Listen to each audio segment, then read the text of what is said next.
नेपाल भारत सीमा नाका स्थित सर्लाहीमा सशस्त्र प्रहरी बल र भारतीय नागरिक बीच झडप भएको छ। झडपको क्रममा एक भारतीयको ज्यान गएको छ।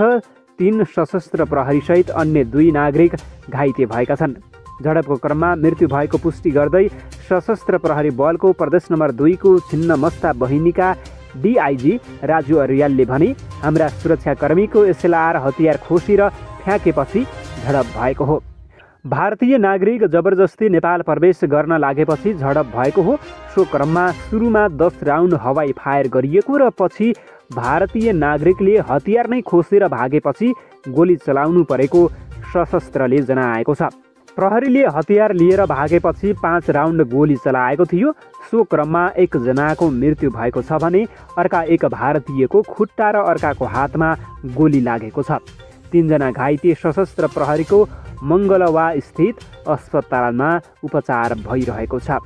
त्यसैगरी हतियार खोज्ने भारत सीतामढीका 45 वर्षीय लगनराम पक्राउ परेका छन्। सुरुमा 20-25 जनाको भारतीय समूह सर्लाहीको सङ्ग्रामपुर स्थित बोर्डर आउटपोस्ट नजिकबाट उनीहरू नेपाल प्रवेश गर्न लागेका थिए। सो क्रममा सशस्त्र प्रहरीले रोकेको थियो। उनीहरूले नेपाली चाहिँ छिर्न पाउने, हामी चाहिँ किन छिर्न नपाउने भन्दै विवाद गरेको सशस्त्रले जनाएको छ। त्यसको केही समयमा करिब 100 जनाभन्दा बढी आएर सशस्त्र प्रहरीका एक हवलदारमाथि नै हातपात गरेका थिए। त्यसपछि स्थिति नियन्त्रणमा लिन 10 राउन्ड हवाई फायर गर्नु परेको डिआइजी अर्यालले बताए। हवाई फायर गरेपछि उनीहरूले सशस्त्र प्रहरीको साथमा रहेका एसएलआर बन्दुक नै लिएर फरार भएपछि गोली चलाउनु परेको सशस्त्र प्रहरीले जनाएको छ। बारीकोट गाउँपालिका 2 रोकाए गाउँ स्थित खानी खोलामा नुन खानीको सम्भाव्यता देखा परेको छ। खोलाको पानीमा सोडियम क्लोराइड जाँच गर्दा 90% नुनको मात्रा भेटिएको जाजरकोट प्रदेशसभा कका सांसद गणेश प्रसाद सिंहले जानकारी दिए। खोलाको 1 लिटर पानी लिएर ल्याब परीक्षण गराउँदा पानीमा 90% नुनको मात्रा रहेको तथ्य फेला परेको सांसद सिंहले जानकारी दिए। खानी खोलाको पानी लिएर water engineering and training centre काठमाडौँमा परीक्षण गरिएको थियो। खानी तथा भूगर्भ विभागका महानिर्देशक राजेश खनालले ल्याब परीक्षण गर्दा राम्रो नतिजा आएको बताएका छन्। उनले भने, केही दिनमै नुन खानीको स्थलगत अध्ययनका लागि टोली पठाउनेछु। म सानै हुँदा बारेकोटमा नुन खानी रहेको बुढापाकाले बताउने गरेका थिए। बारेकोटमा नुन निकाल्न सके देशलाई नुनमा आत्मनिर्भर बनाउन सकिने उनको विश्वास रहेको छ। खोलामा धेरै ठुलो पानी नभए पनि निरन्तर बगिरहने पानीबाट धेरै नुन उत्पादन गर्न सकिने खनालले बताएका छन्। यो खानीलाई विस्तृत अध्ययन गरी परियोजना अघि बढाउन सरकारको ध्यान जानु आवश्यक रहेको उनको सुझाव रहेको छ। सिंहका अनुसार बारेकोटमा नुन खानी मात्र होइन र फलाम खानी समेत छ। नुन र फलाम खानीको सम्भाव्यता अध्ययनका लागि खानी तथा भूगर्भ विभागलाई अनुरोध गरिएको र स्थानीय सरकारले त्यसका लागि आवश्यक सहयोग गर्नका लागि वचन दिएको जानकारी दिएका छन्।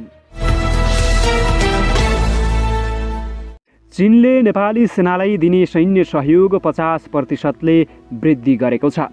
नेपालको उत्तरी छिमेकी चीनले गत वर्ष 20 करोड चिनिया युआन बराबरको सैन्य सहयोग गरेको थियो। तर यस वर्ष 25 करोड अर्थात् 6 अर्ब 50 करोड नेपाली रुपैयाँ बराबरको सहयोग गरेको बताएको हो। चीनले सैन्य सहयोग मात्र होइन, तालिम र उपकरण समेत नेपाली सेनालाई सहयोग गर्दै आएको छ।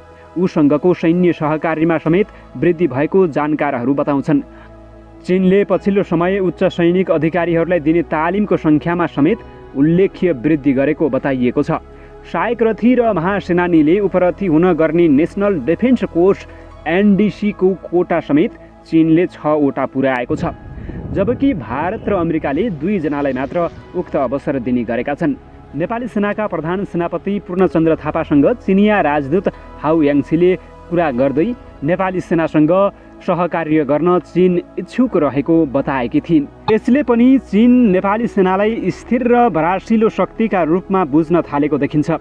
पछिल्लो समय नेपालमा चिनिया सैन्य सहयोग बढ्नुलाई चीनले नेपाली सेनालाई एउटा स्थिर शक्तिको रूपमा हेरेको सुरक्षाविदहरू बताउँछन्। नेपाली सेनालाई विपद व्यवस्थापन र हवाई क्षेत्रमा अमेरिकी सेनाले समेत सहयोग गर्दै आएको छ। चिनिया पक्षले पनि नेपालका 7वटै प्रदेशमा विपद व्यवस्थापन केन्द्र स्थापनाको लागि सहयोग गर्ने रुचि राखे पनि सरकारले त्यसमा कुनै धारणा बनाउन सकेको छैन। पछिल्लो समय शक्ति राष्ट्रहरूले सेनामा सहयोगको प्रतिस्पर्धा गरेपछि सन्तुलन गर्न सरकारलाई अप्ठ्यारो परेको बताइन्छ। नेपाली सेनाका प्रवक्ता सहायक रथी गोकुल भण्डारीले चीनले सेनालाई दिएको सैन्य सहयोग, उपकरण खरिद र सैन्य क्षमता अभिवृद्धिमा खर्च हुने बताए पनि विस्तृत जानकारी भने दिन मानेनन्। सेनाका अवकाश प्राप्त उपरथी विनोद बस्यालले चीनले दक्षिण एसियामै आफ्नो सामरिक प्रभाव बढाउने उद्देश्यले सैन्य सहयोगमा जोड दिएको बताएका छन्। उनले दक्षिण एसियाली देशमा चीनको राजनीतिक र सुरक्षाको स्वार्थ बढिरहेको दाबी गरेका छन्। चीनसँग नेपाली सेनाको सम्बन्ध मजबुत भएपछि छिमेकी मुलुक भारत र अमेरिका झस्केको कतिपयको बुझाइरहेको छ। हुन त सेनाले भारत, अमेरिका र बेलायतसँग संयुक्त सैन्य अभ्यास र सहकार्य गर्दै समेत आएको छ। पछिल्लो समय चीनसँग पनि नेपाली सेनाले संयुक्त सैन्य अभ्यास गरेको थियो। दार्चुलाको ब्यास गाउँपालिकाका छाङ्ग्रु, टिङ्कर र गब्र्याङ क्षेत्रमा भारतले निरन्तर हवाई आक्रमण गर्न थालेपछि नेपाली सेनाले एक विज्ञप्ति निकाल्दै यस्तो नगर्न भारतलाई आग्रह गरेको छ। विगत 1 वर्षदेखि नै भारतले ती क्षेत्रमा बिना अनुमति हेलिकप्टर उडाउने काम जारी राखेको छ। यतिसम्म कि नेपाली सेनाकै ब्यारेकमाथिबाट कयौँ पटक हेलिकप्टर उडाउँदै आइरहेको छ। तर सरकारले यस विषयमा अहिलेसम्म एक शब्द बोल्न सकेको छैन। संस्कृति, पर्यटन तथा नागरिक उड्डयन मन्त्री प्रेमबहादुर आलेले गौतम बुद्ध अन्तर्राष्ट्रिय विमानस्थल आउँदो बुद्ध जयन्ती अगावै सञ्चालनमा आउने बताएका छन्। शनिबार विमानस्थल आयोजनाको निरीक्षणपछि बोल्दै मन्त्री आलेले विमानस्थल सञ्चालनमा अब कुनै पनि विलम्ब नहुने गरी योजना बनाइएको बताएका छन्।